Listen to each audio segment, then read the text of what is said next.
Okay, great. I just got confirmation that everything looks good on Facebook. So Andy, welcome. Anthony, I see you've joined us. Great. Oh, Claude is it Gallatin, Tennessee? Wonderful. That is just wonderful. All right, everyone, let us get started. Demi, Carsten, yes? Wonderful. Yes. Okay, great.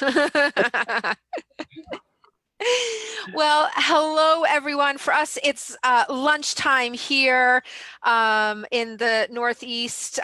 It's a little bit earlier for Demi joining us from Texas. So wherever and what time it might be in your location, good morning, good afternoon, happy lunchtime. We're really happy to have you here with us.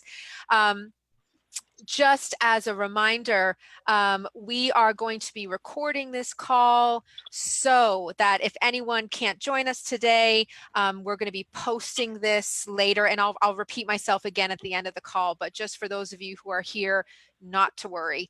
So welcome today to our webinar, Dangerous. Oh, no, wait. No, that's the wrong one. Here we are. I'm going back to the old one. Future focusing.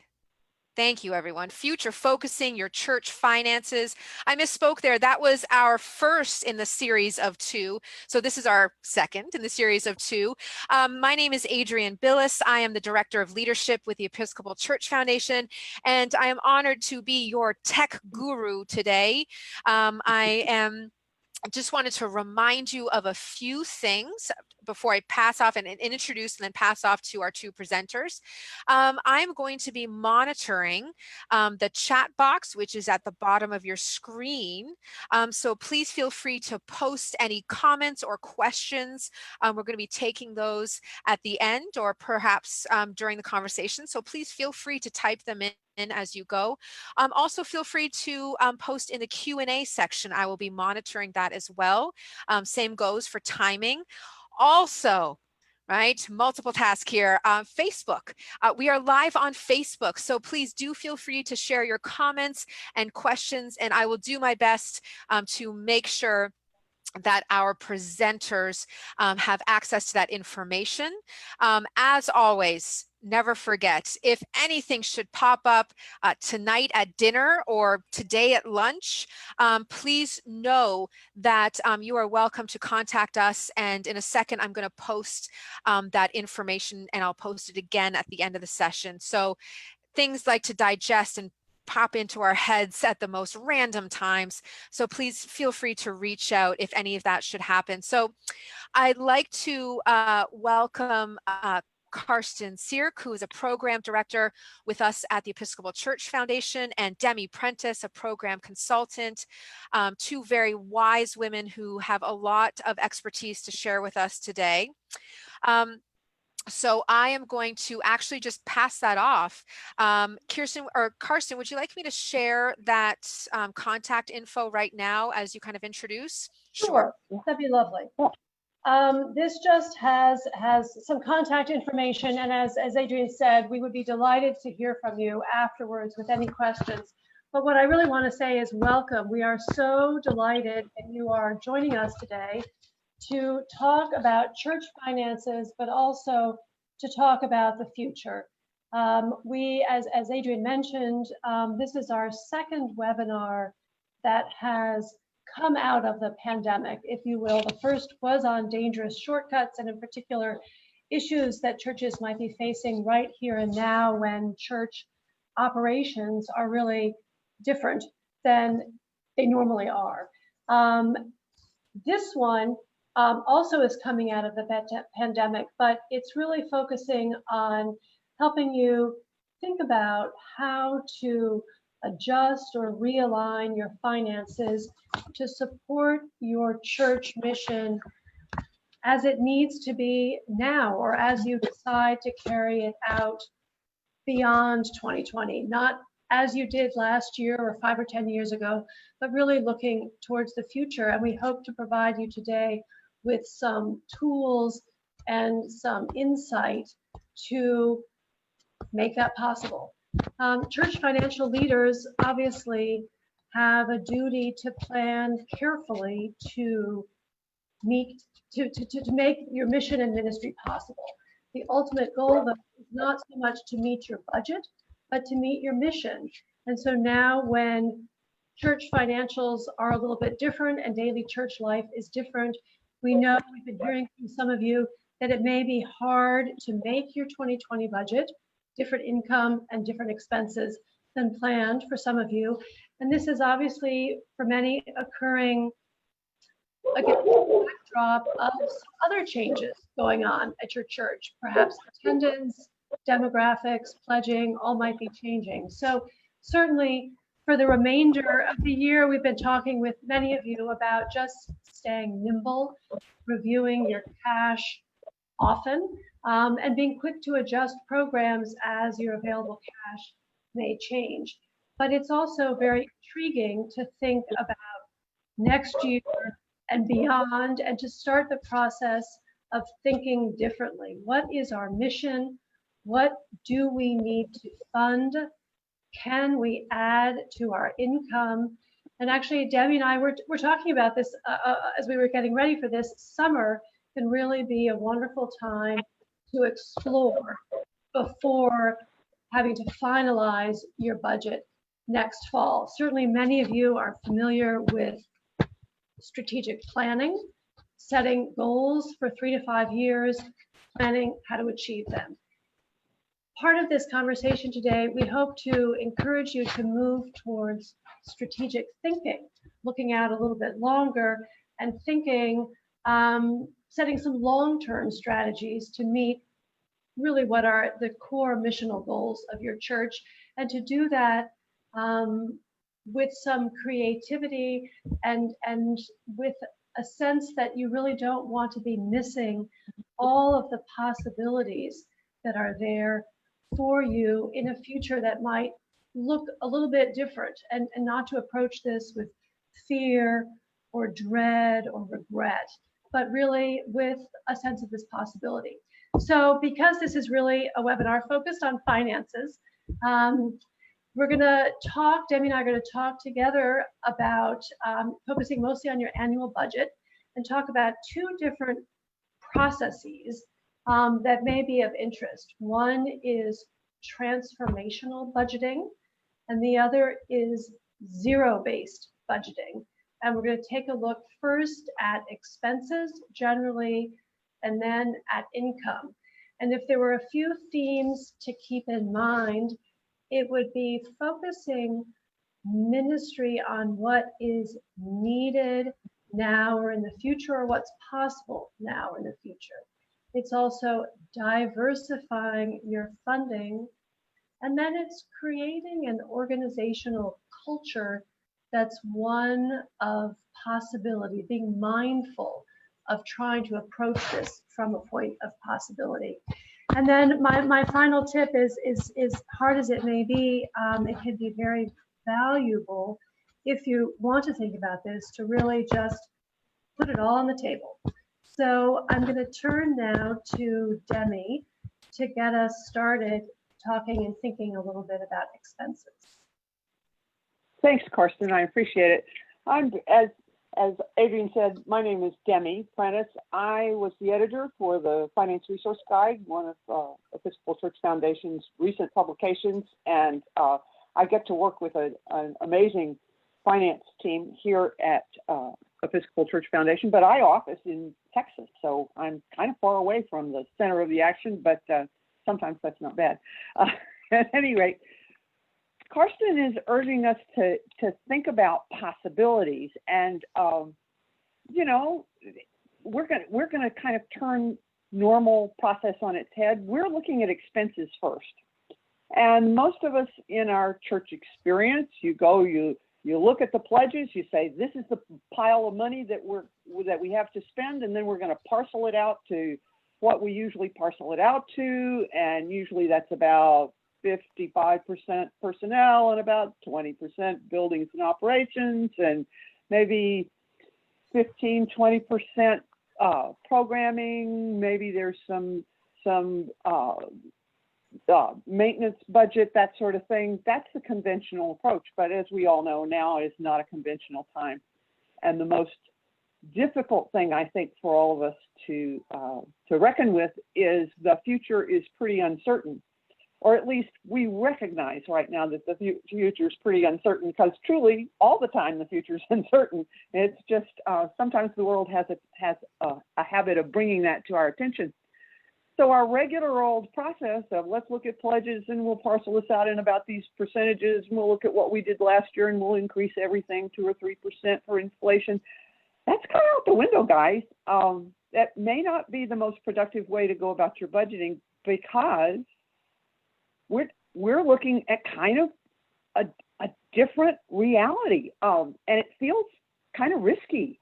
And for congregations that really rely on plate and pledge as their major source of income, that's kind of hard to come by when your people aren't coming to church and lots of your folks don't turn in a regular pledge, or many of your folks are in more difficult financial straits. And the first instinct is, we got to cut. We're going to cut, and well, maybe we could cut the big area, but that's personnel and that's really scary.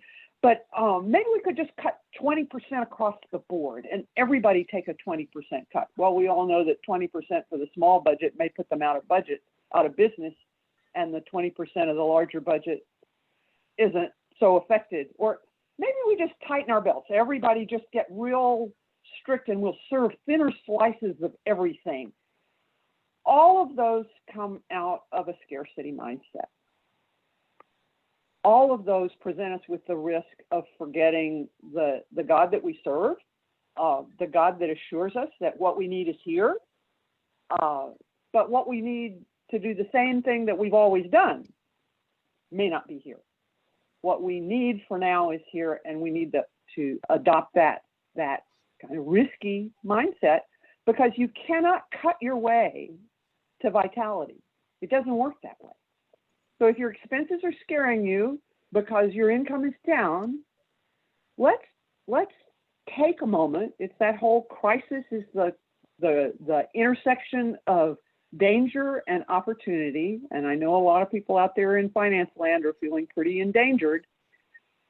But before you start, cutting everything, let's look at how you want to deploy the money that you have and the money that you're planning on having to do the things that you most need to do. It's that old principle of when you have to fill up the jar with a bunch of sand and pebbles and rocks, you put in the big rocks first. So look at what your big rocks are. And for an awful lot of us, the big rocks are personnel, staffing, and how critical is that? How do we want to manage that in the most creative way? Another big rock is our children's programming, but maybe that needs to shift to something that has more to do with family formation. Maybe one of your big rocks is outreach, and outreach is a great need right now. There are so many folks in such need of so many things. Maybe it's time to really focus what you do and how you approach how you are going to be the church, be the body of Christ in the community where God has planted you. How are you going to represent hope and possibility? So be curious. Start looking around. I hope you have been looking around, but get even more curious. Talk to your neighbors, not just the people who come to church with you, the people who are in business in your neighborhood, or the people that deliver things to you, or talk to people and figure out where are the opportunities for your church to use your budget in a way that can really be transformative. And Carsten's going to tell us a little bit about two possibilities for looking into that. Yeah, sure. Thank you, Demi. So the first process, which I mentioned earlier, is transformational budgeting, which is transformational is a big word, but I think the most important thing to take away here is that it's really a mindset. And it's the idea that you make a budget based on where you need to go now, not a budget rooted in what you've done in the past. You want to focus on what is right there at your core. It may be a very steady core, and this is a good time to review it and reaffirm it, but it's good to explore really what is that core. Is it your presence in your community? Is it your formation work? Is it your pastoral care?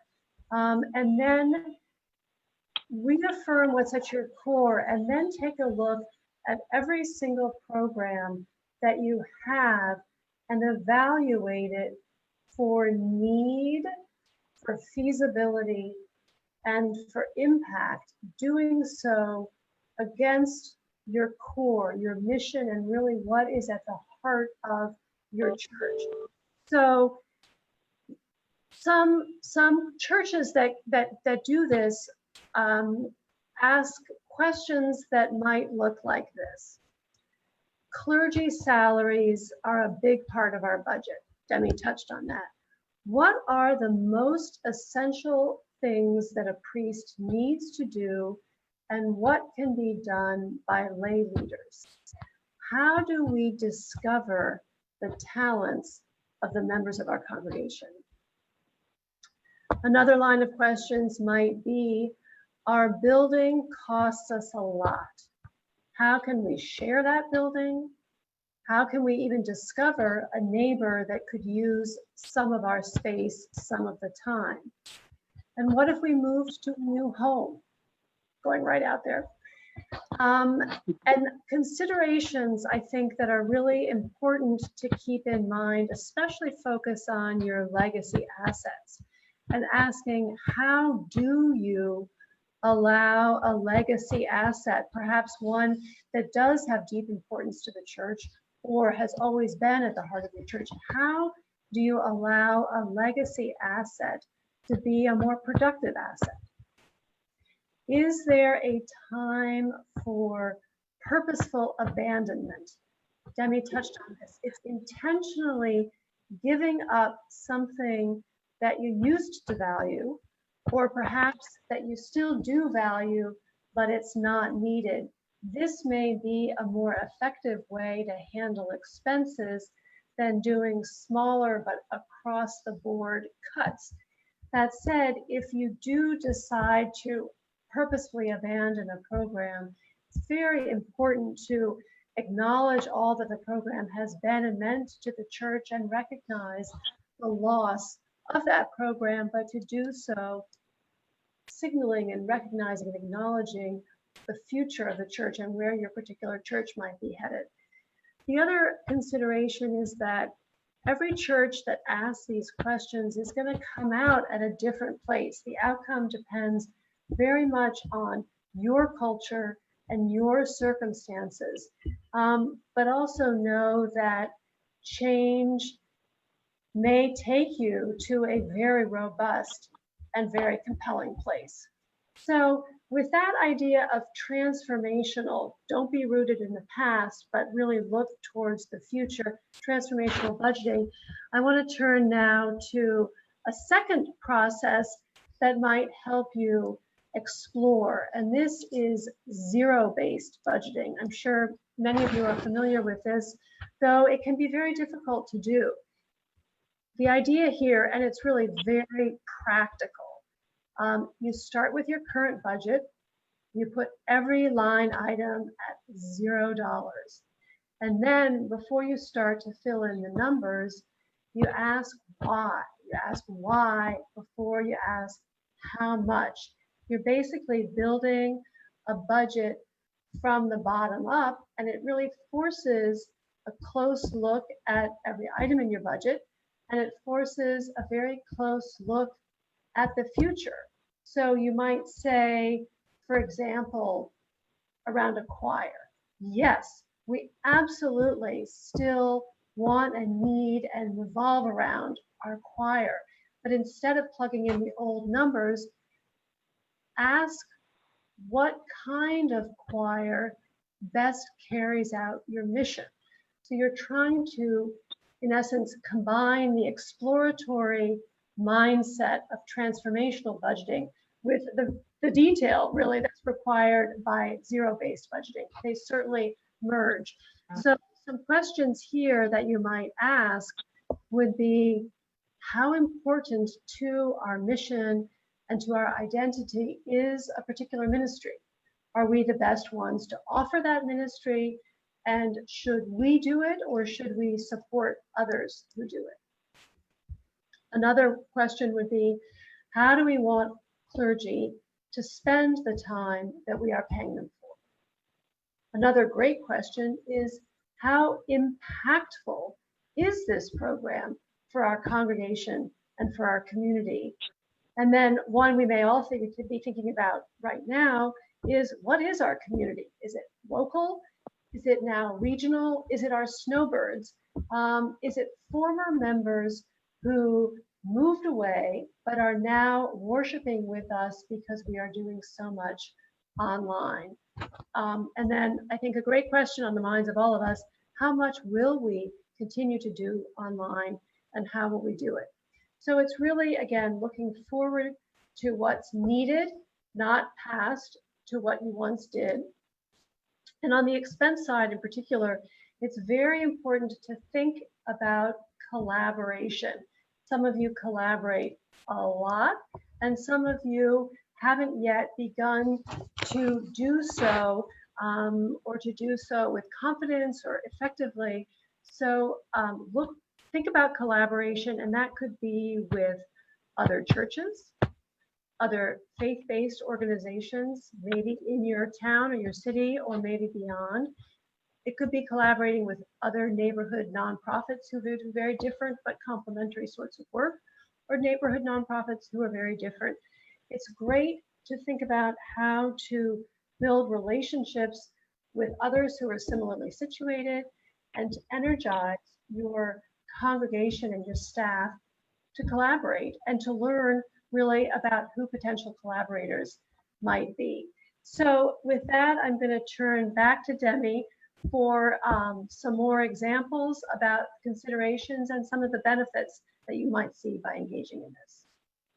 Well, we're all pretty familiar with a lot of examples of collaboration. Church clusters are not a new idea, and maybe if you're faced with that hard decision that, gee, we just can't keep full-time clergy, maybe there are ways to figure out that you can collaborate either with a group of churches, with another church in town that may not be your denomination. We have great relationships with the Lutherans, for instance.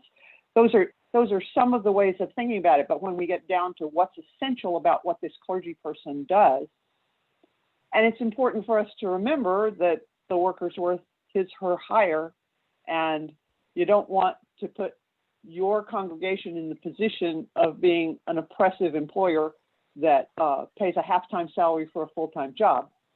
So it's important to do that homework and that understanding. There are also lots of ways to collaborate and cooperate with, in terms of expenses in your building maintenance and your administration end. Individual churches and even whole dioceses have collaborated, sharing administrative staff. But I'd really like to hear from the people that are here on the call with us, either in the chat or well, I guess best through the chat, isn't it, Adrian? That what are the expenses that are troubling you the most right now? What seems to be a really stuck place for you in terms of your expenses? We have some thoughts out there. And Debbie, there's actually one question I saw about, maybe we can talk about that now, and I'll turn that back to you, about a legacy asset. What's an example of a legacy asset that you might consider giving up? Well, one congregation that I did a story on fairly recently, they were fortunate. They decided they were going to look at their assets with a really fine-tooth comb, and they had a Sotheby's former employee and they asked him to tour the building with them. And they spotted all kinds of things that they thought were fabulously wonderful that they might want to sell or offer at auction or something, you know, chalices and beautiful church accoutrement. And what he zeroed in on were two large, not very attractive paintings that had hung in the narthex forever. And he said, I think we can get in the range of $200,000 a piece for those. They were stunned. They could not believe it. And the short story is that they offered them at auction. They were sold. They created an endowment that they could draw on to help assist them with their expenses. And the auction house made a very fine digital print of each of the paintings. So they hung those in the original frames in the narthex. And one day a long time parishioner came and shook the rector's hand and said, "Oh, I'm so sad to see that we weren't able to sell the paintings." And he said, "Oh no, they've been sold. What you're looking at is a digital reproduction." So the congregation still enjoyed the memory of the asset without having the care and feeding of that asset to worry about, and the insurance costs and those sorts of things. So that's a pretty extreme example, but there are amazing numbers of assets. You know, what are you doing with that bottom part of your garden that you never access? What can it do for the community, and could it be monetized? But more important, how could it be offered in service to the community? How about your parish hall that's vacant 6.5 days of the year, of each week? Taking a hard look at your assets and saying, what are people paying for out there in the world that we have and don't use, or we give away for free? The wedding business, for instance, many Episcopal churches used to be very, very adamant that only members could be married in the church. An awful lot of Episcopal parishes have said, you know, we just as soon they get married here as go to the Justice of the Peace. And by the way, this helps fund mission and ministry. Some folks feel like that's terribly crass. I think that's recognizing a need and fulfilling it at the market rate. So there are different ways to look at it. What have we got, Adrienne? Out there are some questions. We have Anthony Wilson. I think you might be able to actually see that on your end. I see that. Yeah. Yes. I'll read it for all of our attendees today. Our preschool has been shut down, reducing significant income to the parish. So while we think it'll come back, it won't be at the same level for a while. That's a really tough one, and it calls for being really creative and really communicative. I hope you've thought about accessing the PPP to help you with staff costs, if that's available. If you haven't, please let us know or consult with your bank or your SBA, because they can help you access that. But you have to be in conversation with your preschool and with your community. We don't have answers, but we can offer you some of the questions that you can most productively ask. Talk to the stakeholders in the preschool. Talk to the stakeholders in your neighborhood. Is there a temporary use that you can make of that space? Can you figure out other ways to reduce expenses if you regard this as a temporary thing because you don't want to close out the preschool unnecessarily? That's not an answer. Carsten, do you have anything to add on that? Yeah, no, it's just, I think one of the most important assets to consider, that's sort of a legacy asset, but it does touch on the preschool as well, is buildings and space. And so just being exploratory about how best to use a space. A preschool is a little tricky because when the children come back to school, there may be, spreading out over more space or whatever. You may not be able to lease it all, but I think that Demi's exactly right about just thinking as unconventionally as possible. Maybe the preschool space could be rented out to somebody else on a weekend in a way. I don't know. That's a very tricky one because of the particular health issues involved in the virus. But I think there's also, I think buildings are often the legacy asset that has to be, wrestled with. And it may not always be just a case of we keep our building or we let our building go. But certainly we work with churches who do decide to let a rectory go and instead offer a housing stipend. And sometimes that's based on the need of the church, but it may in other cases be in recognition that the way a clergy wants to live, where and how they want to live, is a little bit different. And sometimes that really could be a win-win situation, if you will. There's also somebody wrote in a case about a situation where there's 2 church buildings and one priest. And I think that is also a tricky one. And it may be worth exploring things like, and again, remember, it so much depends on your culture and your community. Obviously, people have deep attachments to their buildings, and buildings are always tricky. But maybe one building is used part of the year and the other building is used at other times of the year, or for special services and regular services or things like that.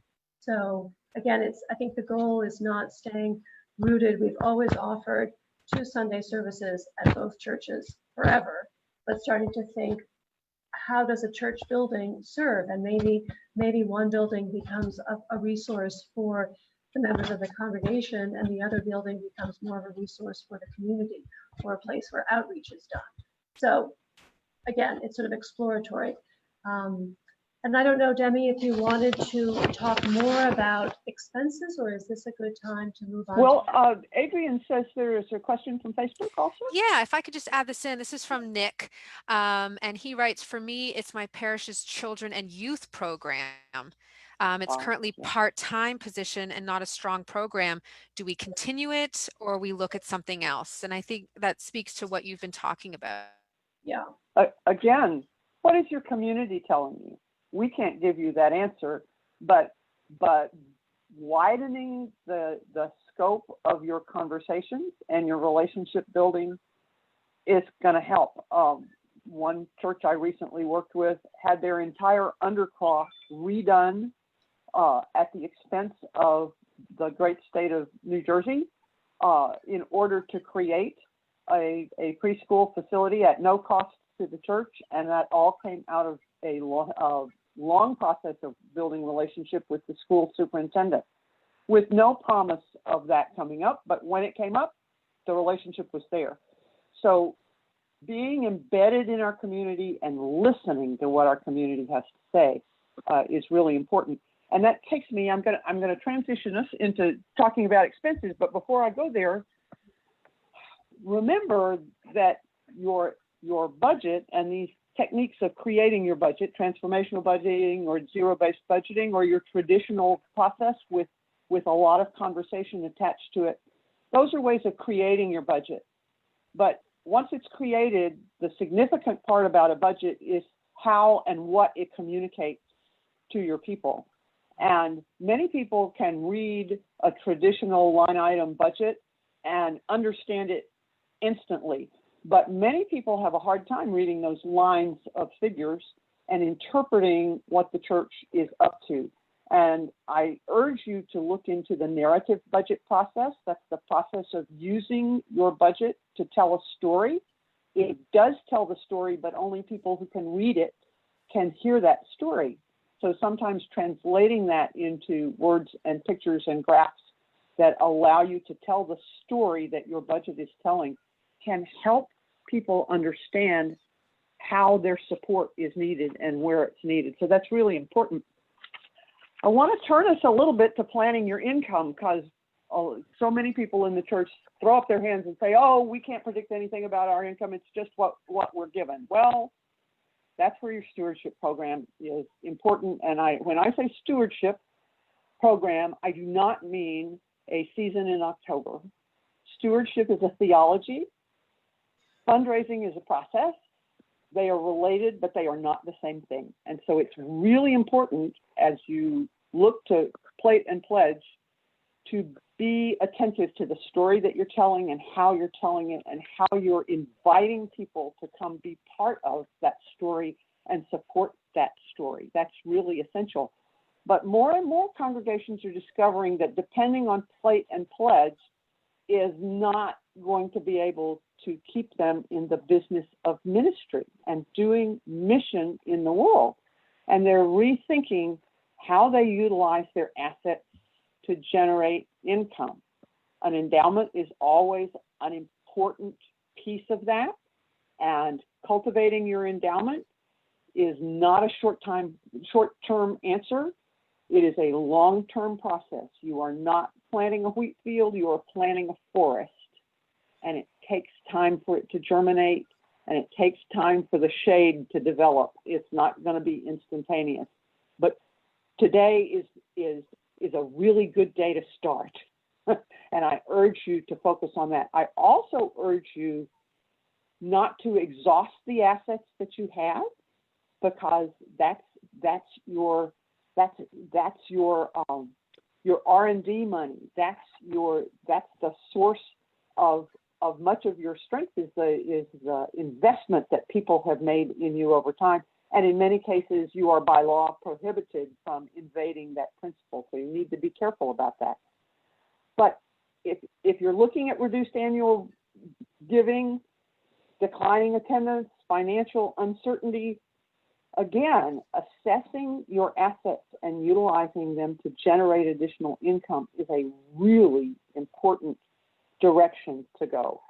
It's important to develop both of those additional legs, the endowment, where you recognize the love that people have for your church and their desire to see it to continue, and to recognize the gift that you are to the community and ways that you can help that support your budget in a time where your plate and pledge is dwindling. So recognize that our norms are changing about how we generate income in the church, and let's work on shifting our mindset from scarcity, from planning the belt tightening as our first step. You may have to get to that, but instead of looking at that, look at the abundance of the assets that you have, what you can utilize in your church that's already available and that might be developed either by spending money or creating an endowment, or sometimes you have to spend money in order to realize some income. So this is a hard time to be saying that. But be certain that you are casting the net of your imagination wide enough in terms of your income. You have some specifics about that, Carsten, that you wanted to bring up. Sure. So again, thinking of our transformational budgeting and zero-based budgeting on the income side, transformational budgeting, again, is a mindset. And it's one that you want to embrace by looking at the future, not at the past. So as Demi was saying, take a good close look at every asset that you have, and you may actually have more assets than you think you do. Demi made the example earlier of that very back part of your piece of property. That might be woodsy and overgrown and whatever, and it may be different from the beautiful church garden that's right around the church. So think a little bit more broadly, but you know, in terms of assets, think about your property. It might be your real estate, your church building, a rectory, your land, your nave, your undercroft, your kitchen, something else, art hanging in the narthex. Take a look at your people. They are your assets, but your people are not just your clergy. It may be your lay leaders, and it may be your members. Take a look at your financial assets and understand how you are using them now and how you could use them. And that might be on either extreme there. You may have cash that is really a nice cash reserves, lucky you, but you might have it in a checking account. It actually could be earning perhaps a little bit more in some sort of very safe type of investment appropriate for cash reserves.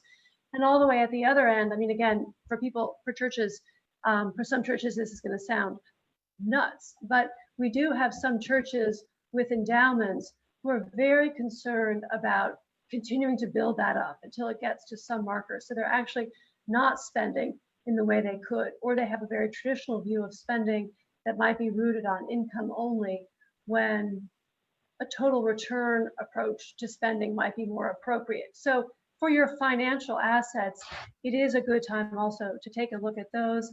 And of course, and Demi has been touching on this, your reputation and your goodwill in your community is also an extraordinary asset and may enable far more collaboration than you ever thought possible. So the questions to ask would be things like, how can this asset be used more productively? Or how can this asset generate more income? Can we use an asset differently now to carry out or enhance our mission? Churches do programming on different days of the week. Are there empty days that could be used a bit differently? And then also think about the assets you may be missing. We talked about human capital. So that could, though, be not just members of your church, but really the extended community around you with some sort of affiliation with your church.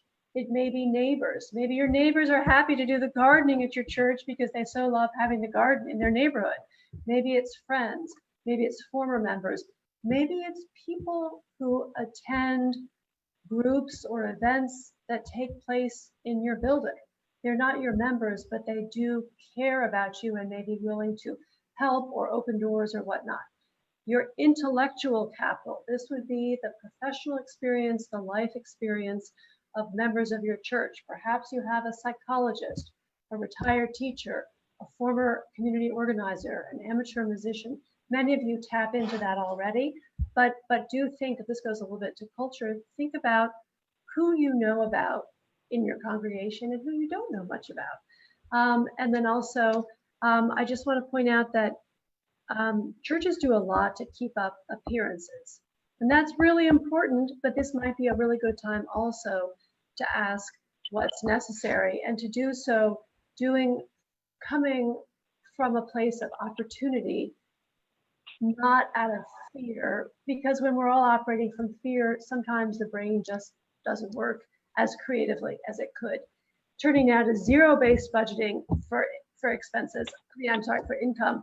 I think this is pretty straightforward. It's very practical, and just take every asset and think how to get the most out of it. But I want to give a couple of examples. We worked recently with a church that was able to start an endowment because they were able to lease a corner of their property to a cell phone company to put a cell phone tower there to help with transmission over a neighboring hill. Everyone in the community knew that cell phone transmission was very bad on that road, but the church didn't really fully realize that their clearing in the corner was actually not a valuable asset to them, but a very valuable asset to that cell phone company. You never know. Some churches have removed their pews, use chair seating for services, but then have space that at other times during the week could be used by others. In particular, I know of a couple of churches in Washington, D.C. who have done this. Washington, D.C. obviously has a huge demand for event space.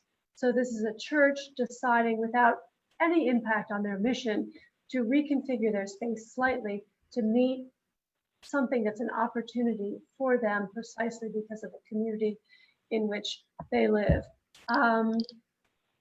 Sometimes when churches are doing renovations, they have to upgrade their kitchens to comply with code requirements and whatnot. Some churches then end up with really pretty good looking commercial kitchens almost. Those commercial kitchens could be leased to artisanal food producers. Obviously, we're seeing more and more of that all across the country. Could be leased to artisanal food producers at other times during the week if you can meet the sorts of requirements and sanitary requirements, and you think.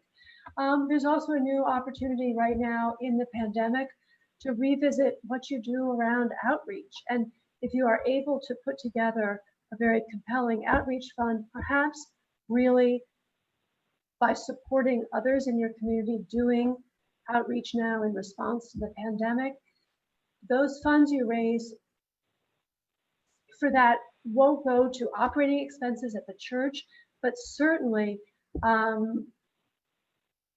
add to very much to church vitality, expand the delivery of church mission, and really the asset there is the untapped desire of members of the congregation to respond to a neighborhood in crisis, or perhaps it's leadership talent in your church to figure out an effective way to respond to the crisis. So again, in terms of income, it's really thinking much more expansively and creatively about assets with this mindset of transformation or zero-based budgeting on the income side, and giving yourself the time, perhaps the summertime, to think about that together collaboratively in your church, and also to do so with a mindset where that type of creative thinking is possible. And I'm going to turn back now to Demi for a little bit more elaboration. Yeah, well, there's a great benefit to all of this to your church congregation, to your church and your congregation, especially your leaders, because both of these techniques, the zero-based budgeting, transformational budgeting, and looking at your expenses, looking at your income, they call on your leaders to really listen to the needs in the church and listen to the needs in the community. But it also calls on you as a church community to tell your own story. In a way, it's kind of a marketing or messaging issue. We are very bad, typically as church communities, in telling our story. Pick up the history of any church you want to name, and there's a list of rectors, and there may be something about we were in this building and then that building and that. But the difference that was made in the community from one decade to another is almost never in the history. And you think, what's up with that? We need to get better at helping people understand what we're about, our mission, our vision, our values, and how we live them out. So I encourage you to be encouraged with this process of being adaptive and nimble and looking deeply at your expenses and your income as an opportunity to get really crystal clear about what is the story we are telling, what is the story that we want to tell, and who do we want to invite to come into this story and be part of it. People are typically very excited to be a part of a transformational community, or a community that's making a difference, or a community that gives back. And our churches are notable for that, but we're very bad at telling that story. It is an opportunity to increase your financial stability, sustainability, because people want to support something that's doing good work. And I have great confidence that that's the mission of your church. It's looking beyond just what are we paying our people for, and it's going to how are we impacting the world around us? How are we impacting the people inside our doors, but also the people outside our doors? And as we do that, it's really important to remember this is really hard work, even in the best of times, and this is a really tough time. Please give yourself that. Please allow yourself to experience the overwhelm and the anxiety and without judging yourself about feeling that way, because that just messes up your brain. Your brain can't think when you're ready to run away from the tiger. It just can't. So give yourself the time and the space. Give your leaders the time and the space to deal and to be present with one another, which will help them deal with the scary tigers, to have conversation, to imagine and make plans. And that means developing an organizational culture that recognizes that delivering product all the time may not be the best focus of your work. to develop the sustainability and vitality of your congregation. You need time that we would label as unproductive in order for the brain chemistry that makes our brains the amazing creative engines that they are, allow it to work. We are privileged here at ECF to be in a position to engage with lots of different congregations. And so we have, in my part of the world, we call it the catbird seat. You get to sit and see what's going on all over and experience the amazing vitality and creativity that's going on in congregations, and to share that with others. We are so privileged to work with you, and we really want to be a part of your engaging with the issues that are challenging your congregation and helping you develop the answers that will carry you forward that are particular to your congregation. So we want to encourage you in a new way of thinking. We want you to please focus on your well-being and the well-being of your congregation, and not always delivering product. We are more than that. We are the body of Christ, and we can transform where we are.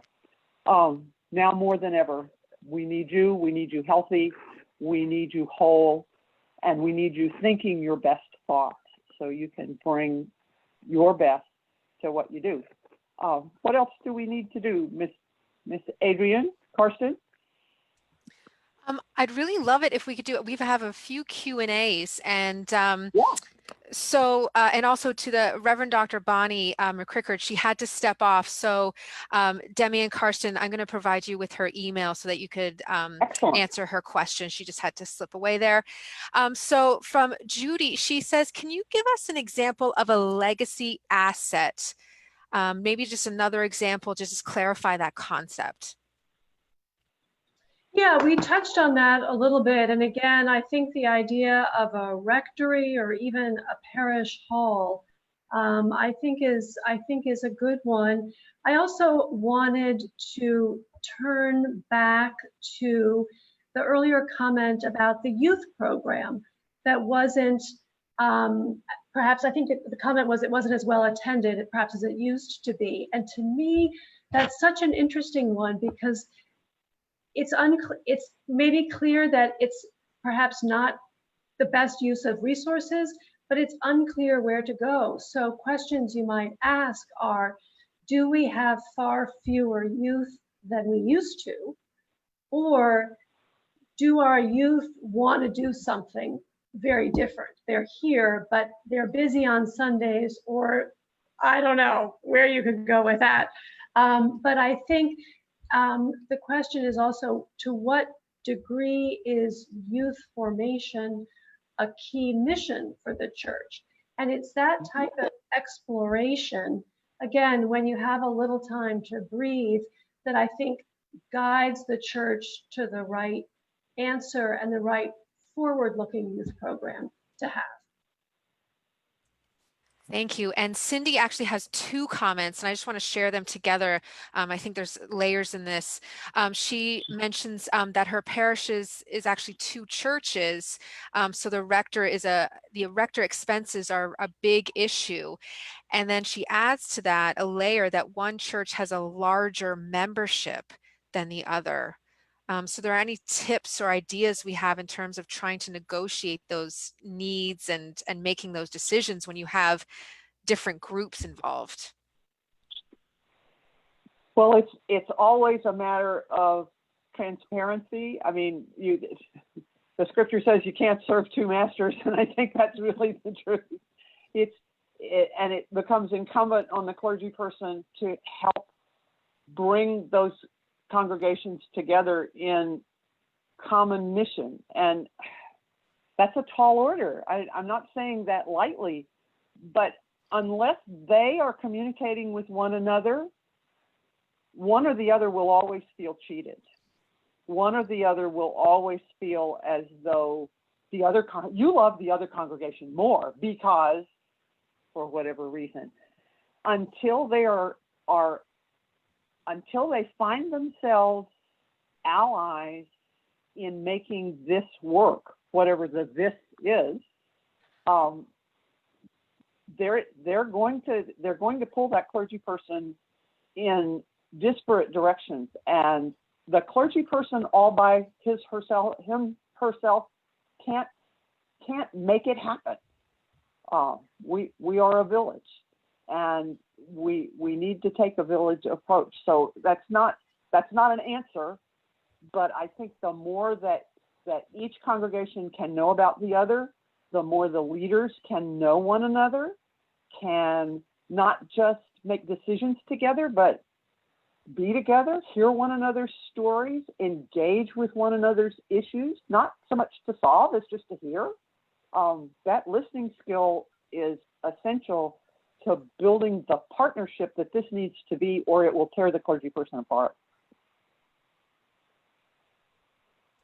I just want to add to Megan. And Megan, I believe that you wrote something here on Facebook that you're in Rye. I'm in Ardsley. We're totally close to each other. I love the Rye Nature Center. I know, I love it when people are close by. But Megan makes a really great point. And she asks, what about collaboration with other churches, synagogues, temples, about a youth group that spans different faith traditions? This idea of like, we are stronger together. What an interesting idea. Oh, and that really hits that diversity note. I think that's really important. Well, and something else there would be interesting to get a read on what youth in your community like to do, to even just have a conversation with the leaders of youth groups at other faith denominations in your neighborhood and see what they're experiencing. And that might inspire and guide you, and that alone might be enough, or it might lead to that type of collaboration. I think that's just an excellent idea. And your church may have the ability to convene a group of youth from these different venues. That's a huge asset to just, regardless of what comes out of that, and gosh, you put that many kids together, you'll have something come out of it. That's a huge asset that you can take advantage of. I'm seeing one other question that we haven't dealt with, Adrian, about growing the endowment. And I want to go back to that transparency issue. There are lots of folks who say, oh, we mustn't tell them about the endowment. They'll think we have lots of money and they won't give us any more. Please understand how important it is for people to know how you spend the money that your endowment generates and what it does for your church and your community. You will be amazed that as people become aware of what your endowment gives back by its very existence, they will be more and more inclined to give to that. And your endowment has a big audience, as big as the fruit it produces. So if it supports your music program, let people know. Brought to you by the endowment of St. Swithin's Church. It's important for people to know that. PBS does that all the time. This is how we got here. You know, all those other nonprofits, all those colleges are out there saying, we did this for you out of the generosity from our donors. We can say that too. Wonderful. Thank you, Demi. And just in the interest of time, we're kind of at the end of our hour. So now I am unable to share my screen. Go figure. Everything works on Facebook and Zoom, but I can't share PowerPoint. So as you see in the chat box, I've just put out our two websites. So the foundation website is episcopalfoundation.org to see some of our programs, our services, and our resources.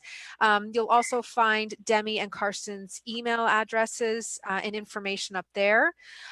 Also, for more resources, tools, and access to the recording of this webinar, as well as the first in this series, please check out ecfvp.org.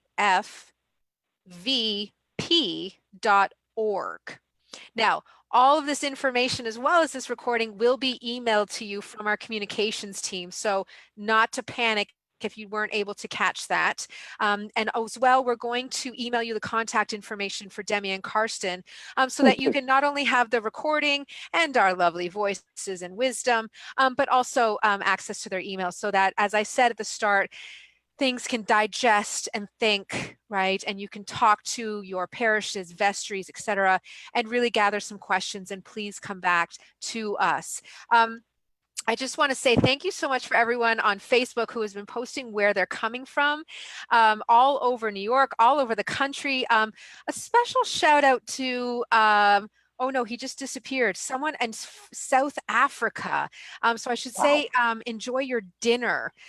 They just disappeared on my screen here, but thank you so much for joining us from South Africa.